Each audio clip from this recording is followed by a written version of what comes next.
Hello guys, here I am back with chapter number 10। Chapter number 10 में 2 parts हमारा पढ़ के हो गया था, मतलब यहाँ तक। Now we will what learn imperial photography. Imperial photography क्या होती है? The influence of colonial rule in visual art is not confined to paintings only.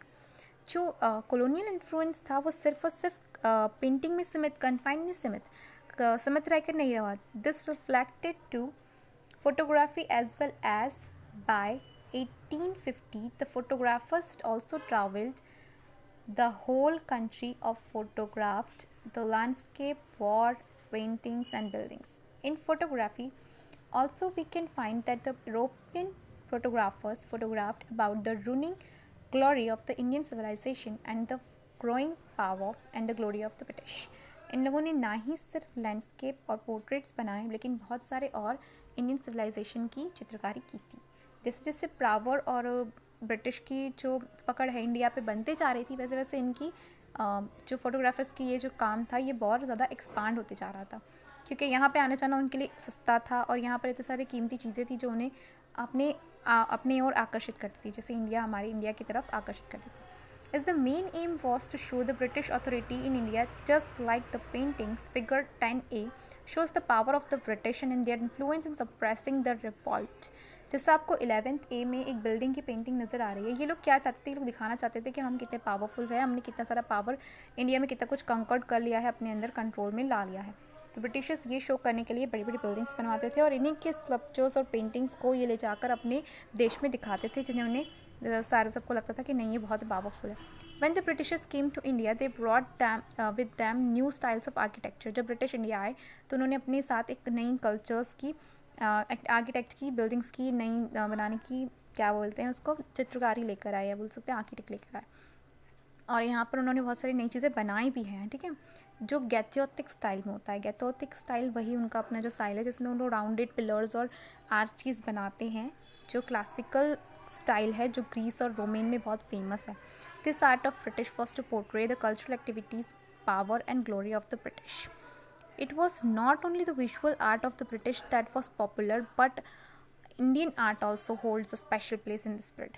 यहाँ सिर्फ ब्रिटिश का ही दबदबा नहीं था, यहाँ पे हमारे इंडियन, जो आपने मुग़ल के टाइम की बिल्डिंग्स सुनी होगी ना, वो क्या चित्रकारी, क्या उनमें कारीगरी की गई है, यू कांट इमेजिन। तो उस टाइम पे सिर्फ ये लोग नहीं थे जो इतने ज़्यादा स्किलफुल थे, बाकी इंडिया में भी बहुत सारे किंग्स थे जिन्होंने बहुत सारी लाजवाब बिल्डिंग्स बनवाई हैं, जिसमें आपको नाम दिया हुआ है टिपू सुल्तान। किंग्स लॉयल वर ब्रिटिश लाइक मिर जाफ़र। कुछ किंग्स थे जो ब्रिटिश के लॉयल थे, जैसे कि मिर जाफ़र। इन्होंने सिराजुद्दौला, जो बैटल ऑफ प्लासी हुआ था, उसमें सिराजुद्दौला को उन्होंने साथ दिया था।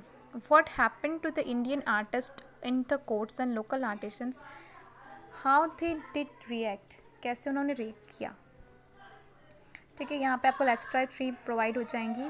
अभी मैं आपको इंडियन आर्ट और पेंटिंग के बारे में समझा देती हूँ, फिर आपको एक साथ इसके सारे एक्सरसाइज दे दूँगी। The portrait painting become popular and even many Indian Nawab start commissioning portrait making. अब क्या हुआ, उस टाइम पे पोर्ट्रेट मेकिंग बहुत ज़्यादा फेमस हो गया और बहुत सारे इंडियन किंग्स थे जिन्होंने क्या किया, इन पोर्ट्रेट मेकिंग के मतलब अपने ही दरबार में एक पोर्ट्रेट मेकर को रखा। जैसे कि आपने बहुत सारे चित्रकारों के नाम हिस्ट्री में पढ़े होंगे। At that time many nawab lost their power and wealth, some of them started socialising and the British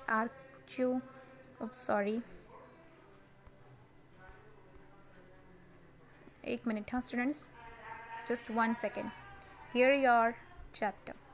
यहाँ हम पढ़ रहे थे, ओके। तो बहुत सारे कोर्ट्स, पोएट, आर्टिस्ट थे, जैसे कि टिप्पू सुल्तान के टाइम पे कौन था, टिप्पू सुल्तान के टाइम पे थे, आपने सुना होगा, टिप्पू सुल्तान बहुत फेमस हमारे वो थे, रूलर थे। The king like Tipu Sultan did not encourage British tradition. ये जो कोर्ट पोइट्स हुआ करते थे, उस तरह से कोर्ट आर्टिस्ट भी हुआ करते थे, यानी उनके दरबार के आर्टिस्ट जो बहुत सारी पेंटिंग, पोर्ट्रेट बनाते थे। बट कुछ किंग थे जैसे टिप्पू सुल्तान, जिन्हें ब्रिटिश का काम बिल्कुल पसंद नहीं आता था। टिप्पू सुल्तान ने बहुत सारी बैटल लड़ी इनके अगेंस्ट में, क्योंकि वो अपने कल्चर को हमारे इंडिया में थोपते थे, जो गलत है। ये patriotic local artist and local tradition, वो हमेशा अपने दरबार में लोकल आर्टिस्ट और उनको रखते थे इन सब ब्रिटिशर्स की जाने, ठीक है। ये आपका कंप्लीट है। और ये नेक्स्ट आपको क्या टॉपिक दिया है, लोकल आर्टिस्ट। ये आपको एक बहुत फेमस पेंटिंग नज़र आ रही है, ये पेंटिंग किसकी है? These artists responded to the social changes that were happening at that time. there was a shift in the trend after 1840. Changing new type of art was emerging in the Indian society during the 19th century. This was beautiful because of changes happening in the society. Urban centers with modern buildings and facilities were coming up. British make वो Bing concentrate. यहाँ पर आपको local artist के बारे में ही पूरी speciality बताई है कि क्या क्या उन लोग में सिटीज़ में क्या डेवलपमेंट की थी उस पीरियड में। यहाँ आपको बंगाल की बहुत सारी पेंटिंग्स दिख रही होंगी, ये आपको मैं शो कर देती हूँ। ये अर्बन सेंटर्स, ठीक है, मॉडर्न बिल्डिंग्स में जो अर्बन सेंटर्स थे वो आपको ये सिटीज़ में, कलकत्ता की सिटीज़ में, जो कोलकाता में। Such especially in Bengal, we find that the village artists were migrating to Calcutta in search of opportunities and patron. The scroll painters called पातुआस, ठीक है, यहाँ पर जो पेंटर्स जो पेंटिंग बनाते थे उन्हें ये अपनी लैंग्वेज में पातुआस बोलते थे, और जो पॉटर्स बनाते थे, जो सामान बनाते थे, उन्हें कुमार्स बोलते थे, ठीक है। और नेक्स्ट यहाँ पे आपको दिया है, earlier the scroll painters used to portray religious themes from mythology. यहाँ पे क्या होता था, उन लोगों को कुछ ज़्यादा उसके बारे में नॉलेज नहीं थी, इसलिए उन्होंने स्टार्टिंग किससे की थी, अपने माइथोलॉजी के ही जो भी मेन उनको जिनको मानते थे गॉडेस को, उनकी ही पेंटिंग बना के उन्होंने स्टार्ट की थी। तो but their images of Hindu gods and goddess were flat. Other than the poor village patuas of Kalighat, the middle class artist were also producing prints for a wide market. यहाँ पे जो कालीघाट पे जो पातवास होते थे वो अपने मार्केट्स के लिए अलग तरह के प्रिंट्स बनाना चाहते थे। जो उनके गॉडेस की फ्लैट पेंटिंग्स दी है वो वालों बहुत सारी कॉपीड हो गई थी, तो इन्होंने अपनी अलग एक पहचान बनाने की सोची।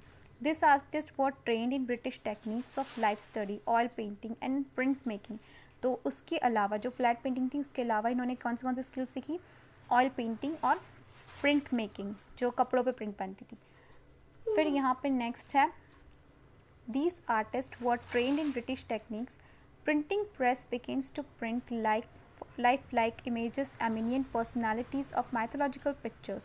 Because of the application of British technique, the mythological characters looked lifelike. The British technique of locating figures again pictures Q के अगेंस्ट जो उनकी लोकेलिटी थी।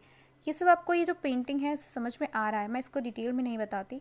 जो 1840 में जो नया ट्रेंड आया था वो यही था कि आपको जो पेंटिंग है वो केवल पोस्टर्स पे नहीं, पोस्टर्स के अलावा यहाँ पर और ज़्यादा उसको और उभारा गया, जैसे बोल सकते हैं आप आर्ट्स, यहाँ पर न्यू स्किल्स सिखाई गई। तो ये उसी के बारे में यहाँ पे दिया है। इसमें एक फेमस पेंटिंग थी जो कि बनाई थी अबिंद्रनाथ जी ने।